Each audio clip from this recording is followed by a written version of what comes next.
ፏፏቴ ቲዩብ አክብሮታዊ ሰላምታችን ይድረሳችሁ የተከበራችሁ የቻናላችን ቤተሰቦች፣ እነሆ የዕለቱን ሰበር ዜናዎች ወደ እናንተ ማድረስ ጀምረናል። በቅድሚያ ማባይት ነጥቦች። ግብጽ ለኢትዮጵያ ማስጠንቀቂያ ሰጠች። ኢትዮጵያ አርፋ ትቀመጥ፣ ካልሆነ እርምጃ እንወስዳለን ብለዋል። በዝርዝር እንመለከተዋለን።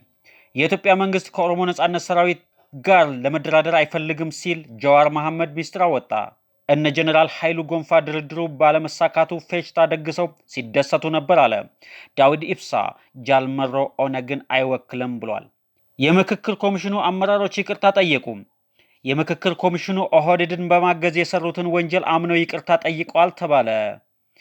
የሞባይልና ሳተላይት ስልኮች እገዳ ተጣለ። በዝርዝር እንመለከተዋለን።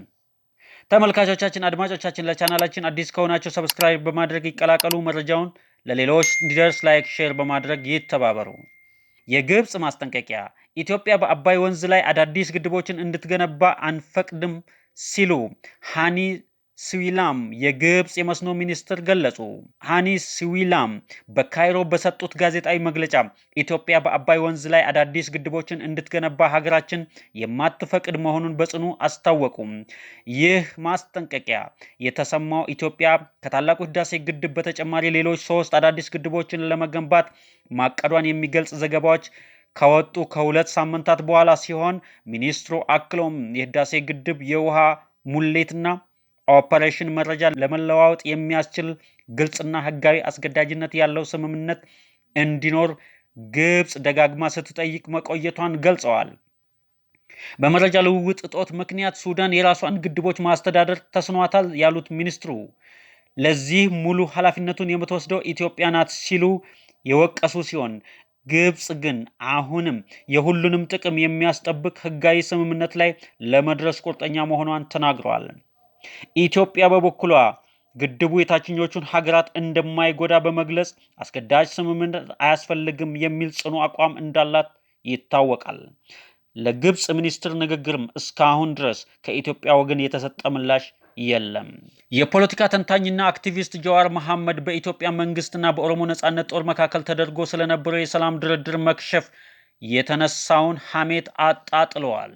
የ120ዎቹ ማፊያ ቡድን የርዕዮተ ዓለም አባት በማለት የገለጿቸው ጀነራል ኃይሉ ጎንፋ ድርድሩን ከ60 ዓመት በላይ የሆናቸው የአገር ሽማግሌዎች አክሽፈውታል በማለት ያሰራጩትን ወሬ ከእውነት የራቀ መሆኑን ጀዋር ገልጿል። በድርድሩ ላይ የተሳተፉት ታዋቂ ሽማግሌዎች ፕሮፌሰር መሐመድ ሐሰንና አቶ ጣሃ አብዲ ናቸው። እነዚህ ሽማግሌዎች በዛንዚባር በተደረገው የመጀመሪያው ዙር ድርድር ላይ ኦላን ወክለው የተገኙ ቢሆንም በሁለቱ ወገኖች መካከል ማለትም በመንግስትና በሸኔ ኃይሎች መካከል መግባባት እንዲፈጠር ገለልተኛ የሆነ የአሸማጋይነት ሚና ሲጫወቱ እንደነበር ከተሳታፊዎች በግል ማረጋገጣቸውን ጠቅሷል። ከሁሉም ሽማግሌዎች ጋር በለንደን እና በአሜሪካ በአካል ተገናኝቶ ማውራቱን ያስታወሰው ጀዋር መሐመድ ሽማግሌዎቹ በመንግስት ታማኝነት ላይ ጥርጣሬ ቢኖራቸውም በኦሮሚያ ክልል ያለውን ጦርነት በሰላማዊ መንገድ ለመቋጨት ከፍተኛ ፍላጎትና ቁርጠኝነት እንደነበራቸው አረጋግጧል። የታንዛኒያውን የሰላም ሙከራ ድርድር በማክሸፍ ረገድ ትልቁን ሚና የተጫወቱት ፕሮፌሰር መሐመድና አቶ ጣሃ ሳይሆኑ ጀነራል ኃይሉ ጎንፋና ተባባሪዎቻቸው መሆናቸውን ጀዋር ገልጧል። በጀነራል ኃይሉ ጎንፋ የሚመራው የመንግስት ቡድን ከድርድሩ በፊትም ሆነ ድርድሩ ከተጀመረ በኋላ ሸኔን እንደ አንድ የፖለቲካ ኃይል ከማስቀመጥ ይልቅ በየዞኑ ከፋፍለን እጅ እናሰጣቸዋለን የሚል ሀሳብ ለመንግስት ሲያቀርብ ነበር። መከላከያ ሰራዊት ይህንን ሀሳብ ውድቅ በማድረግ አጠቃላይ ድርድሩ ቢቀጥልም የኦሮሚያ የጸጥታ መዋቅር የተቆጣጠረው የ120 ማፊያ ቡድን ግን ድርድሩን ለማደናቀፍ ልዩ ልዩ ጸረ ሰላም እርምጃዎችን ሲወስድ መቆየቱ ተነግሯል። በመጨረሻም ድርድሩ ሲከሽፍ አሳክተናል በማለት ድግስ ማዘጋጀታቸውንና ለጀዋርም በቪዲዮ ደውለው እንደነበር ገልጸዋል። አቶ ዳዊት ኢብሳ አምባሳደሮችን በማነጋገር መሮ ወይም ደግሞ ጃል መሮ የሚባለው ሸኔን እንደማይወክል ለማሳመን ጥረት ማድረጋቸውን እውነት ቢሆንም ድርድሩን በማክሸፍ ረገድ የነበራቸው ሚና ግን አነስተኛ እንደነበር ጀዋር ጠቅሷል። በመጨረሻም ጀዋር ጀነራል ኃይሉ ጎንፋ በህወሓት ጊዜ የተሻለ የፖለቲካ ግንዛቤ ከነበራቸው ጀነራሎች አንዱ እንደነበረ ቢያስታውስም አስመራ ከቆየ በኋላ ግን በተፈጠረው የቡድንና የጎጥ ሽኩቻ መመረዛቸውን አስረድቷል። ከዚህም የተነሳ ከአቶ ዳዊት ኢብሳ ጋር የነበራቸው የቂም በቀል ስሜት ወደ ምስኪኑ ህዝብ እንዳመጡት ገልጿል። ይሁን እንጂ ጀነራሉ እንደ አበበ ገረሱ የኦሮሞ ልጅ ገድለው አስከሬኑ ላይ እስኪሸኑ ድረስ አለመውረዳቸው እና የተወሰነ ሰብአዊነት እንዳላቸው ቢገልጽም ብልጽግና ዛሬም በልቡ እንደማያምናቸውና ለጊዜያዊ ጥቅም ብቻ አማካሪ በሚል እንደሚያገለግሉት አክሎ ገልጿል። የምክክር ኮሚሽኑ አመራሮች ይቅርታ ጠየቁ። የምክክር ኮሚሽኑ አመራሮች ኦህዴድን በማገዝ የሰሩት ወንጀል የማይስተባበል ሲሆን ለይምሰልም ቢሆን ይቅርታ ጠይቋል ተብሏል። በምክክር ስም እየተሰሩ ለሚገኘው ደባ አንደኛ ደረጃ ምስክር ሆነዋል።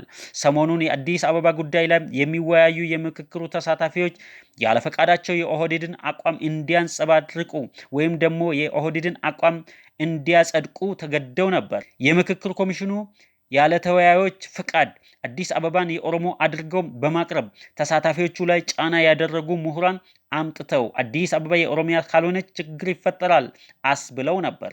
ተሳታፊዎቹ በተደረገባቸው ጫና በሚሰራው ኢፍትሐዊነት ራሳቸውን ከኮሚሽኑ ሂደት ለማግለል ጭምር እየተዘጋጁ በነበረበት ሁኔታ ትናንትና የምክክር ኮሚሽኑ አመራሮች ከአንድም ሁለት ጊዜ ተመላልሰው የኦህዴድን ዓላማ በምክክር ስም ለማስፈጸም ለሰሩት ነውር ይቅርታ መጠየቃቸው ታውቋል። ይሁንና ይህ ይቅርታ ለይምሰል በመሆኑ የሚወሰደው ምንም አይነት እርማት የለም። ከዚህም በተጨማሪ ለይምሰል ቢሆንም ይቅርታ የጠየቁት በአዲስ አበባ ጉዳይ እንጂ በአጠቃላይ ሂደቱ ድንኳን ሰባሪ በማስገባት ጫና በመፍጠርና በማወናበድ በሚደረገው ወይም የሚደረገው ወንጀል ላይ ይቀጥሉበታልም እየተባለ ነው። የአዲስ አበባ ጉዳይ አዲስ አበባ የሁሉም እንደመሆኗ የኢትዮጵያ መዲና እንጂ ሌላ ባለቤትም የላትም የሚለው ሚዛን እየደፋ ሲሄድ ኮሚሽኑ ያሰማራቸው ምሁራን ተብዬዎች ያለ ተሳታፊ ፍላጎት ሄዳችሁ ጫና ፍጠሩ ብሎ ከማዘዝ በተጨማሪ ሌሎች ያለ ቡድናቸው ሄደው አስፈራርተዋል። በሌሎች ጉዳዮች በተደራጁ ቡድኖች የሚወያዩ የኦሮሞ ተወላጆች፣ ፖለቲከኞች፣ የህግ ባለሙያዎች በሙሉ በአዲስ አበባ ጉዳይ ወደሚወያዩት ሄደው ያደረሱት ጫናዎች የኮሚሽኑ ስህተት መሆኑን ቢያምንም ምንም አይነት ማስተካከያ ለማድረግ ግን ዝግጁ አይደሉም። በሌሎች ጉዳዮች ኮሚሽኑ የኦህዴድን አቋም ለማስፈጸም እየሰራ ነው ተብሏል። ሆኖም ተሳታፊዎች በዚህ ሁሉ ጫና ምክንያት ውይይቱን ጥለን እንሄዳለን በማለታቸው የኮሚሽኑ አመራሮች የምክክር ኮሚሽኑ የተባለውን ቀልድነት አምነው ይቅርታ ጠይቋል ተብሏል። ይቅርታው የሰሩትን ወንጀል አርመው የሚቀጥሉ ለመምሰል እንጂ ዛሬም ነገም የሚሰሩት ጉዳይ ነው ሲሉ ታዛቢዎች ገልጸዋል። የሞባይልና ሳተላይት ስልኮች እገዳ ተጣለ። ህወሓት በሰላምና ጸጥታ ቢሮና በወታደራዊ አመራሩ ስም የተበተኑ ደብዳቤዎች እንደሚያመለክቱት የሰራዊቱን ደህንነትና ሚስጥር ለመጠበቅ ሲባል በግንባርና በሰራዊቱ አባላት ዘንድ በሚደረግ የሞባይልና የሳተላይት ስልኮች አጠቃቀም ላይ መመሪያና እገዳ ጥሏል።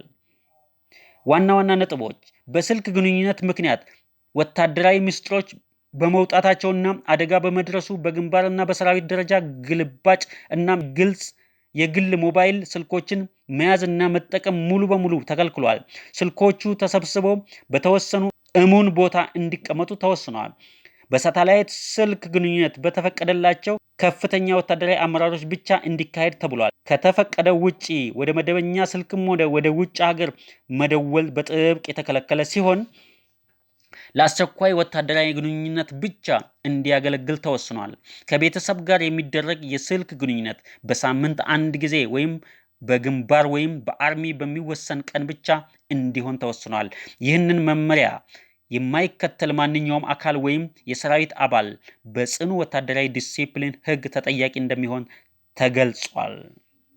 በደቡብ ወሎ ዞን በለጋምቦ ወረዳ በህዝብ ማመላለሻ ላይ በታጣቂዎች ተኩስ ተከፍቶ ንጹሃን መንገደኞች ላይ ጉዳት ደርሷል። በዚህ የተኩስ እሩምታ የሶስት ንጹሃን ዜጎች ህይወት የተቀጠፈ ሲሆን ሌሎች 5 ሰዎች ከባድ የመቁሰል አደጋ ደርሶባቸዋል ተብሏል። የወረዳው ኮሚኒኬሽን እንደዘገበው ጥቃቱ የተፈጸመው ፍንጭፍቱ በተባለ ስፍራ ሲሆን ታጣቂዎቹ የገነቴ አቀስታ ትራንስፖርት መስመርን ለመዝጋት የከፈቱት ተኩስ በሰው ላይ የደረሰው ጉዳት አሳዛኝ ቢሆንም የመንግስት የጸጥታ ኃይሎች ሙከራውን እንዳከሸፉት ተገልጿል።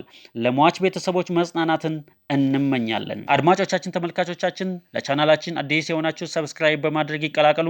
መረጃው ለሌሎች እንዲደርስ ላይክ፣ ሼር ያድርጉ። ሰናይ ጊዜ